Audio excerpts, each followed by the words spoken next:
রহমানের চীন সফরটা খুব ইন্টারেস্টিং হয়েছে করলে বিএনপির জাদ্রেল নেতা তারেক রহমানের সফর সঙ্গী হয় নাই মির্জা ফখরুল, শিলং সালাউদ্দিন, আমির খুশু মাহমুদ।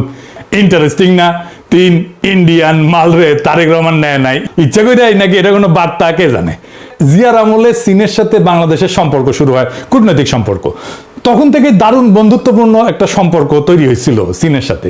কিন্তু 2004 সালে তাইওয়ানের কমার্শিয়াল মিশন খোলার অনুমতি দেওয়ার জন্য চীনের সাথে খালেদা জিয়া সরকারের এবং বিএনপির সম্পর্কের একটা অবনতি ঘটে।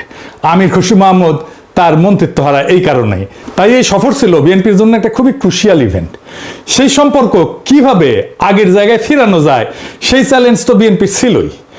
আমরা এক এক করে দেখি সেই লক্ষ্য তারেক রহমানের সরকার এই সফরের মাধ্যমে অর্জন করতে পারিছে কিনা। এই একটা এপিসোডে এটা কওয়া যাবে না, কয়েকটা এপিসোড লাগবে। তবে আমার ক্ষুদ্র ভ্রাতার ভগিনীদের একটা রাষ্ট্রীয় সফরে কূটনৈতিক অর্জনের অ্যানালাইসিস কেমনে করা লাগে সেটা খুব ভালোভাবে বোঝা হয়ে যাবে। আমি মনে করি চীনের সাথে আমাদের বাণিজ্যিক এবং রাজনৈতিক সম্পর্ক, কূটনৈতিক সম্পর্ক তৈরি করতেই হবে খুবই উঁচু পর্যায়ে। এইটা আমাদের জাতীয় সার্বভৌমত্ব আর অর্থনৈতিক উন্নতি দুয়ের সাথেই জড়িত। কিন্তু কাজটা করতে হলে যে চিকনা বুদ্ধি নিয়ে কূটনীতি চালাইতে হইবে সেটা পারিছে কিনা সেটা আমি দেখাবো। আমি কোনো নিজে জাজমেন্ট করুম না, আপনারা আলোচনা শুনে সিদ্ধান্ত নেবেন যে আমরা জিতছি কিনা। আমি রেফারেন্স দিয়ে আলাপ করব। আসেন আল্লাহর নামে শুরু করি। আমাদের অ্যানালাইসিস শুরু করতে হবে দুই সরকারের যৌথ ঘোষণা দিয়া। এটা অফিসিয়াল ঘোষণা। ওইখানে আছে আসলে সলিড টার্মে কি কি হইল, দুই দেশ কি পাইল।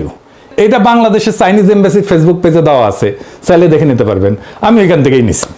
এই যৌথ ঘোষণার প্রথম পয়েন্ট, নতুন যুগে চীন বাংলাদেশ অভিন্ন ভবিষ্যতের অংশীদারিত্ব, কমিউনিটি অফ শেয়ার্ড ফিউচার, এইটা গড়ার যৌথ ঘোষণা। আমারে যদি বলেন তাহলে এই কথাটাই এই সফরের সবচেয়ে গুরুত্বপূর্ণ অর্জন। কিন্তু এই শব্দটা কেন এত গুরুত্বপূর্ণ সেটা ব্যাখ্যা না করলে আমরা এর ওজনটা ধরতে পারবো না। আসেন বুঝায় বলি।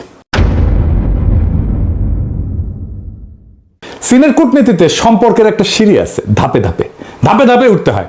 সবচেয়ে নিচে সাধারণ সম্পর্ক, তারপরে বন্ধুত্বপূর্ণ সহযোগিতা, তারপরে অংশীদারিত্ব, তারপরে কৌশলগত অংশীদারিত্ব, তারপরে ব্যাপক কৌশলগত অংশীদারিত্ব, আর সবার চূড়ায় অভিন্ন ভবিষ্যতের অংশীদারিত্ব, community of shared future. Bangladesh এতদিন ছিল এই সিঁড়ির নিচের একটা ধাপে, ব্যাপক কৌশলগত সহযোগিতামূলক অংশীদারিত্ব, যেটা 2016 সালে শি যখন ঢাকা আসছিল তখন এটা সাইন হয়েছিল। এই সফরে বাংলাদেশ এক ধাপ উপরে উঠে গেল, একদম চূড়ায়। এখন প্রশ্ন, চূড়ার এই ধাপটা আলাদা কেন?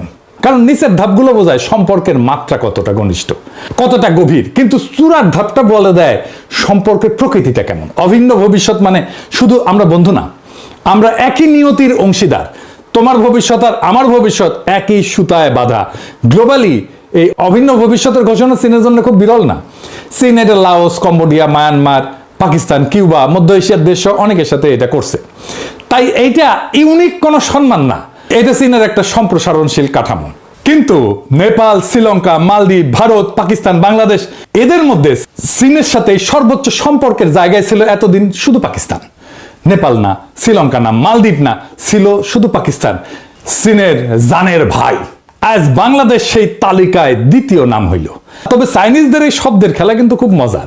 আমার পিএইচডির কাজের একটা পার্ট হইতেছে চাইনিজদের এই পলিটিক্যাল কমিউনিকেশনের ভাষা ইন্টারপ্রিট করা। মজা লাগতেছে না? এই শব্দের খেলা থেকে আরো একটা মজার জিনিস দেখাই দিই। এই অভিন্ন ভবিষ্যৎ, এই বন্ধনের মধ্যে আবার কিন্তু স্তর আছে। এইটার মধ্যে আবার স্তর, ডিমের মধ্যে ডিম, মানে পেঁয়াজের খোসা গোলার মতো, এক খোসা খুলবেন আর এক খোসা, আর এক খোসা খুলবেন আর এক খোসা আসবে। অভিন্ন ভবিষ্যৎ ঘোষণা দিয়েও চীন প্রত্যেকটা দেশের সাথে একটা আলাদা বিশেষণ যুক্ত করে দেয়। দেন কম্বোডিয়ার সাথে চীনের বন্ধন হচ্ছে অল ওয়েদার অভিন্ন ভবিষ্যৎ, মানে সব আবহাওয়ায় বন্ধু।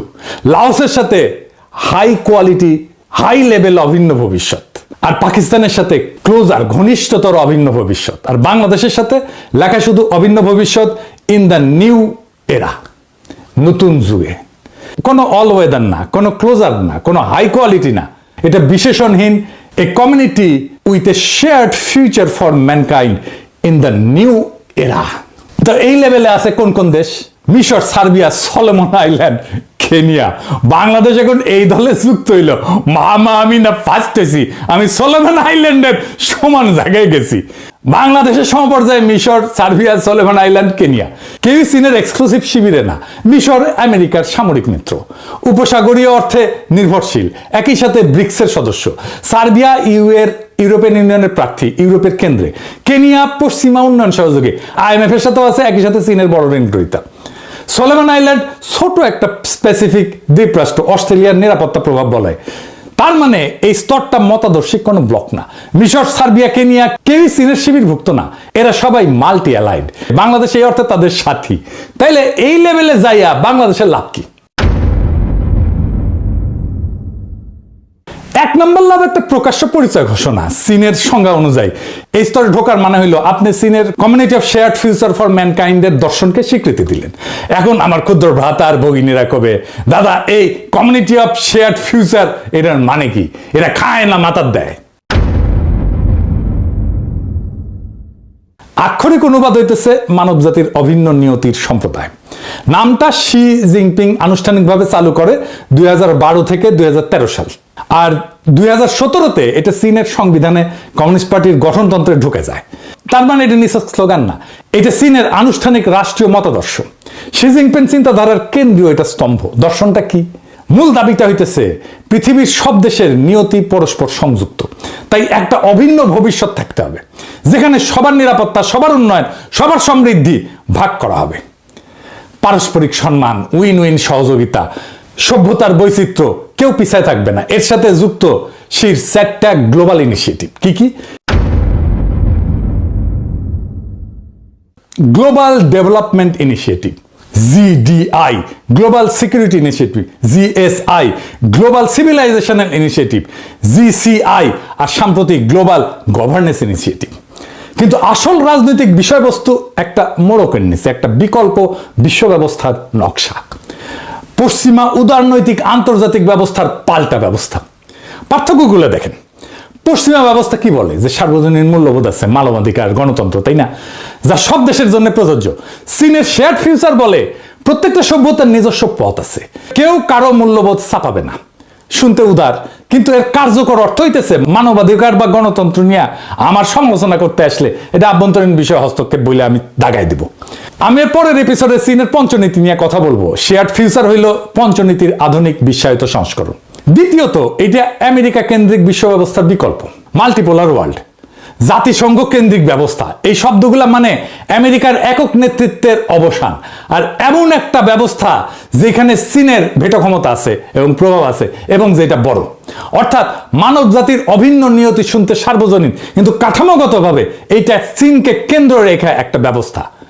আচ্ছা, আবার আগের আলাপে ফিরে আসি। তো 2 নম্বর সুবিধাটা কি এই জায়গায় ঢোকার, এই স্তরে ঢোকার? প্রতীকী সুবিধা। কূটনীতিতে এই পরিভাষা কোনো কংক্রিট সুবিধা আনে না সরাসরি, কিন্তু চীন প্রতীক দিয়া কাজ করে। যখন চীন বলে তুমি আমার অভিন্ন ভবিষ্যতের অংশীদার, সেটা ভবিষ্যৎ লেনদেনের একটা দরজা খুলে রাখে। বিনিয়োগ, ঋণ, কূটনৈতিক সমর্থন, এটা একটা সম্পর্কের মর্যাদা যা পরে নগদে রূপান্তরিত হইতেও পারে, নাও পারে। 3 নাম্বার কি? আঞ্চলিক বার্তা। এটাই বাংলাদেশের জন্য সবচেয়ে তাৎপর্যপূর্ণ। দক্ষিণ এশিয়ায় এতদিন শুধু পাকিস্তান এই পরিবারে ছিল। বাংলাদেশ যোগ দেওয়া মানে ভারতের ঠিক পূর্ব সীমান্তে আরেকটা দেশ প্রকাশ্যে চীনের পরিচয়ের কক্ষপথে ঢুকে গেল। ভারতের জন্য এটা একটা কৌশলগত উদ্বেগ, আর বাংলাদেশের জন্য এটা একটা লিভারেজ। ভারত পশ্চিম এদের সাথে দর কষাকষি যেতে কইতে পারবে আমার কাছে বিকল্প আছে। এইটা একটা দেখানোর কার্ড থাকলো হাতে। এই পয়েন্টে আমেরিকার প্রতিক্রিয়া কি হইতে পারে সেটা নিয়ে পরের এপিসোডে আমি আলাপ করব। তবে পুরোটাই নির্ভর করবে বাংলাদেশের কূটনৈতিক মুনশিয়ানার উপরে। ভিয়েতনাম আমেরিকার সাথে ঘনিষ্ঠ নিরাপত্তা সম্পর্ক রাখে, আবার একই সাথে বিপুল চীনা বিনিয়োগ টানে, কারণ দুইটাই তার সামলানোর সক্ষমতা আছে। আমাদের আছে কিনা সেটা আমরা দেখব। এইবার আসেন 2 নম্বর পয়েন্টে।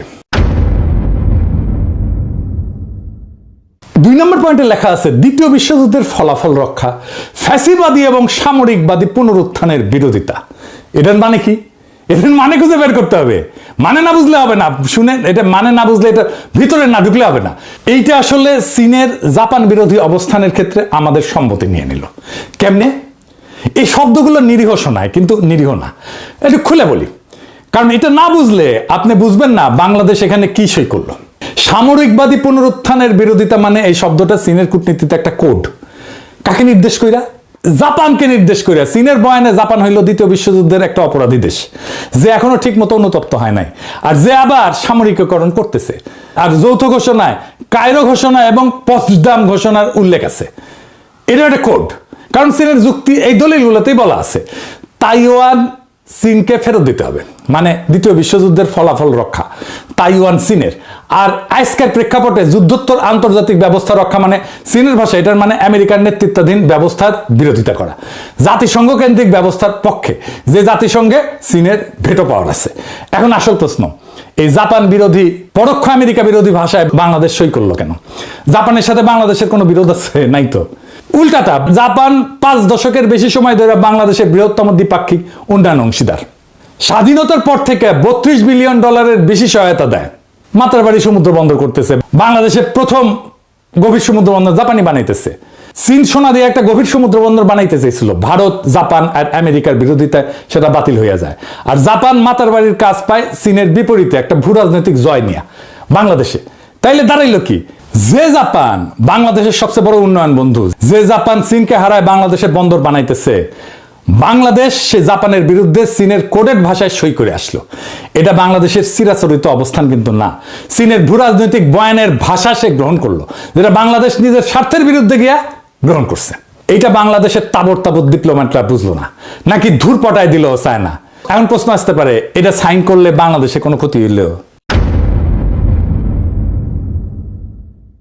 বড় কোনো ক্ষতি হয় নাই, আমি এটা আগেই বলে দিই।